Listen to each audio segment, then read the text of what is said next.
For those of you planning to go to college or you're just starting out in college, this is what I learned in my first year of high school through talking to seniors, people graduating, really just acquiring a lot of knowledge on how to actually benefit from it and reacting to how things have changed over time and learning how to get the most value out of any college education. So today I'm going to provide you some unique information that you probably want to know, whether you're already in college or you are planning to go into college. First thing I want to bring up is you are going to a college for a skill, not to learn. And what exactly do I mean by this? I mean that there are so many people getting college degrees right now that if you're going to college just to learn, just to acquire the knowledge that they are teaching you, you aren't going to get anything special about it. It's likely just going to be a crutch on your life. You're just going to be in debt for no reason. I know plenty of people who go to college for whatever degree, and because of that, they're in debt, and that degree doesn't even help them get a job because they weren't focused on the skill that they were trying to acquire. They didn't even know what skill necessarily that degree directly applies to. So they had nothing special on a job application. There's too many people going to school for whatever field you want to do for you to just be going there to take the classes. Let me enlighten you on this. If you plan on making six figures after college, then you should think carefully about that and really acquire that skill, because there are more Americans with college degrees than Americans with six-figure jobs. And that's excluding any six-figure jobs that didn't require an education. Any people who pursued entrepreneurship, a lot of things go into that, so it's not too likely that you're going to get a six-figure job by just doing what's average in college or even picking your degree. I'm in a cybersecurity degree, and I know plenty of people in computer science, and there is this idea that, oh, we need so many people in computer science. We need people to program this, program that. Coding is the future. And I know more people who have graduated college with a computer science degree who cannot get a job in computer science than people who have graduated and gotten a job in computer science. And the people who do end up getting jobs in computer science practiced skills while they were in college. They weren't as focused on their grades. They were more interested in, how can I apply this?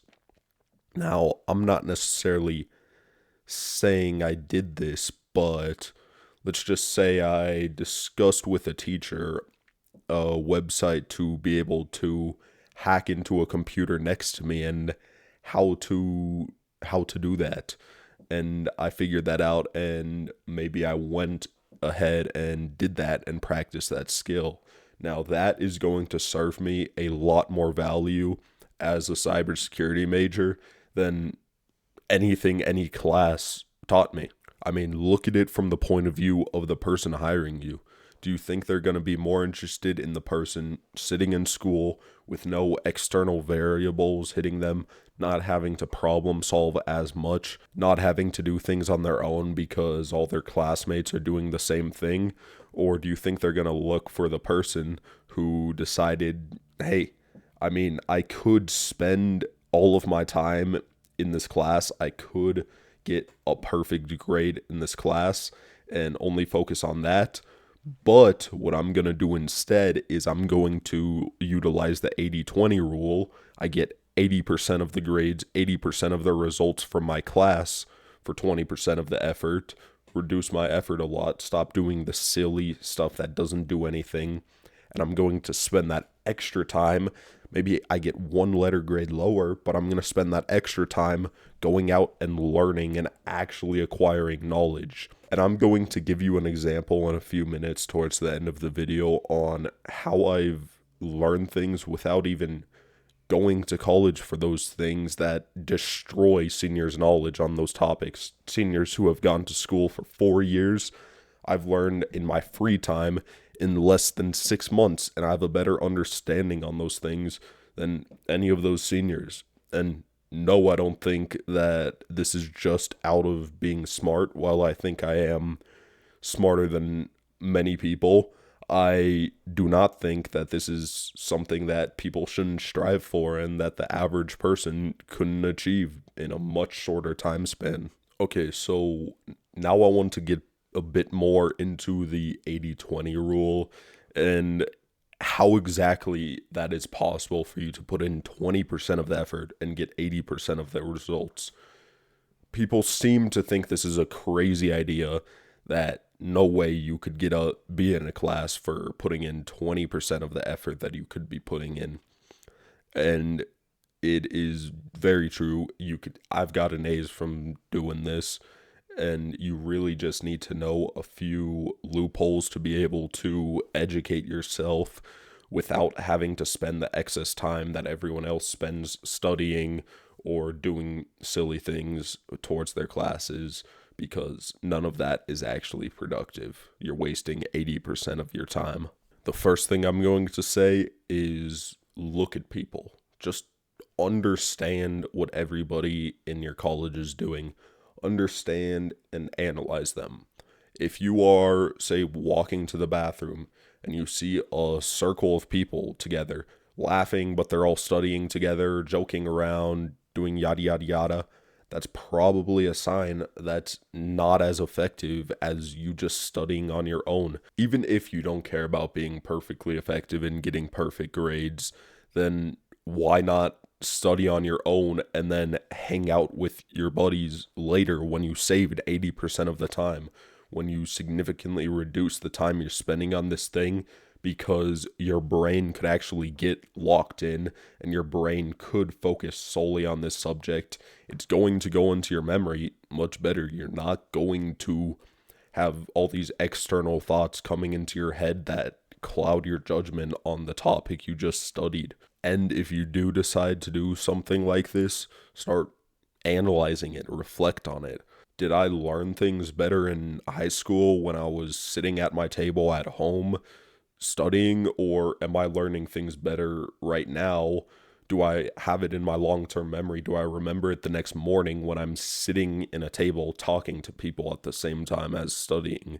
And I guarantee you the answer is always going to be no. You're not going to learn shit for the future. And then the next thing I'm going to tell you is use AI, use artificial intelligence, use ChatGPT to teach you things.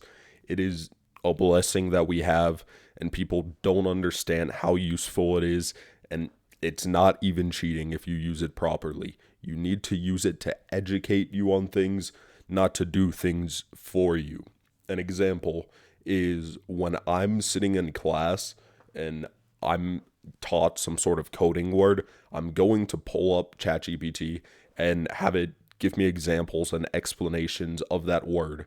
Now, while my teacher's sitting up there explaining this one word for 10 minutes and pulling up things that I don't understand, I'm going to be able to get much more in depth. I'm going to see a straight up explanation. I could ask questions directly. I could have a whole conversation with ChatGPT, and I'm in class, so I'm following along with whatever topics are being taught. So I genuinely believe in one class period when I'm doing this, I acquire 4 to 5 times more knowledge than any person who is not doing this. Now, another example for those of you saying, well, you could only do this with coding, I'm going to tell you, no, you can't.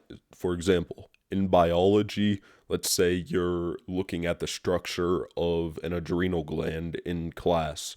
Now, you could either sit there and listen to your teacher explain, go through the tree of all the breakdowns and the conversions to produce adrenaline and make your adrenal glands overflow, or you could sit there and go to ChatGPT, have it break down, draw you a picture of the structure of the adrenal glands, and have it name where each thing is applicable and how it actually impacts things inside of the body, outside of the adrenal glands, get a bigger picture. There's always a way to learn more knowledge than whatever you are being taught, because it's not possible for a human to teach an entire class everything that they need to know. There's going to be things you're thinking of, things you're wondering.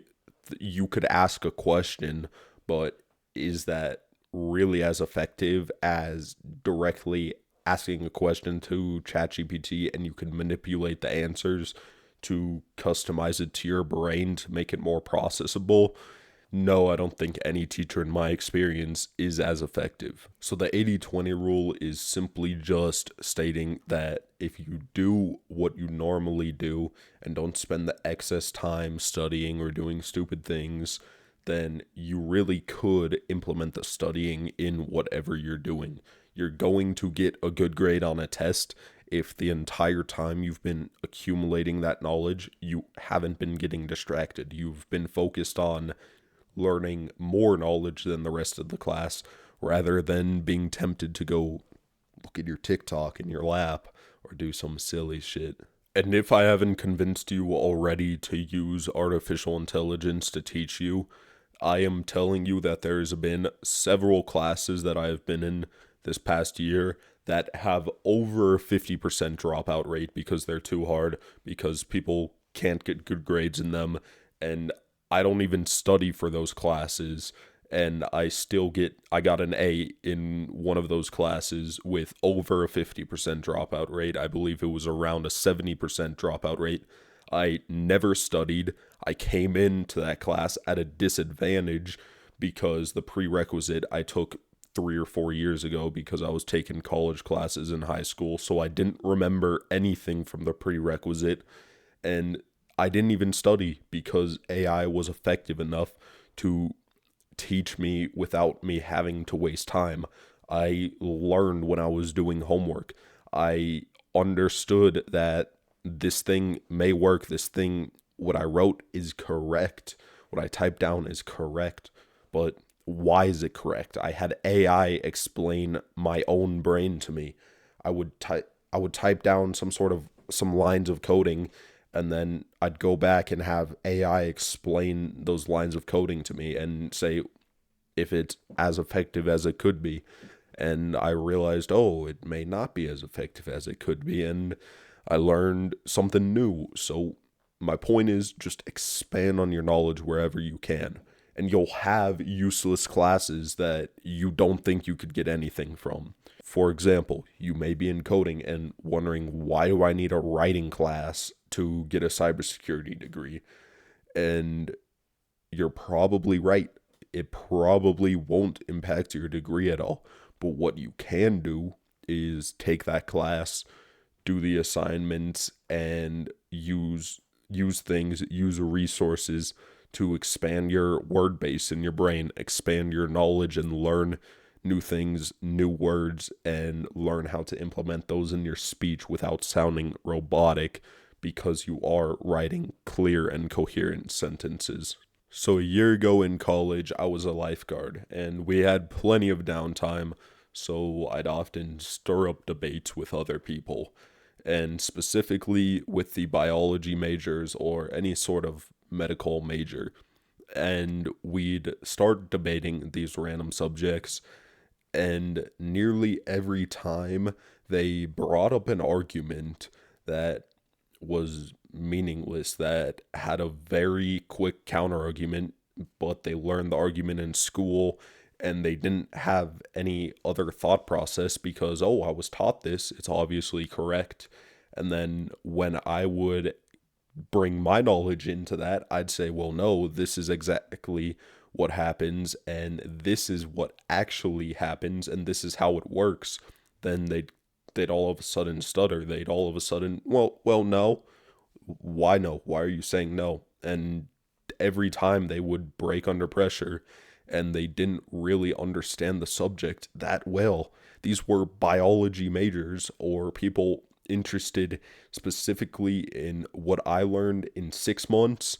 They've been studying for 4 years. They're working in a lab now, and they didn't even understand these topics fully. And I'm not just saying this as an egotistical thing. I'm saying this as a fact that I had more knowledge on these subjects than they did. And what are the methods I learned outside of school to learn this? Well, I started off piquing my interest, getting an idea of what exactly exists. So I'd watch YouTube videos and learn to understand hormones, understand what exactly they do. So a lot of people call me a Hamza clone, and then a lot of people jump in my defense because they understand that I am not. And why do the people call me a Hamza clone? Well, those are the people who don't actually watch my videos, just see the topics. And the topics, yes, Hamza piqued my interest in testosterone and some other topics. But once my interest was piqued, I moved on. I educated myself even better. I watched some scientists talk about these topics. And then after that, after I saw the scientists talk about these topics, I went and read studies on these topics. I expanded my own knowledge and created my own gateway to knowledge that other people don't retain in school, other people don't actually understand, because I was the one who looked at everything. I was the one who had to create my own arguments and my own opinions on these things by seeing all the points of view. So, my point of telling you this is if you're going to college, remember there's always something else you need to see. Keep on looking outside of your normal topics that you are talking about. Don't go to college to follow your passion. Following your passion is silly in college.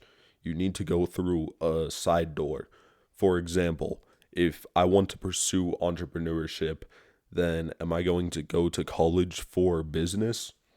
No, I'm not, because that's just simple knowledge that you could easily acquire.